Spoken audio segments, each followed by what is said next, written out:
ఇంతమంది మగాడు ఉన్నారు, ఎవరికి చేత కదా? నీ కొడుకున్నాడుగా, అడిగి చెప్పాడు మగాడు కదా. మాటలతో అయిపోయింది రా ఈ మగతనం.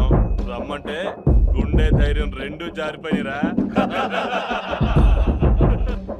చూసావా కేశవా, తను నాకు సమానుడా. వాడిని వదిలేసాం కదరా, వెళ్ళి వాడిని నరికి పాలు తీసుకురా.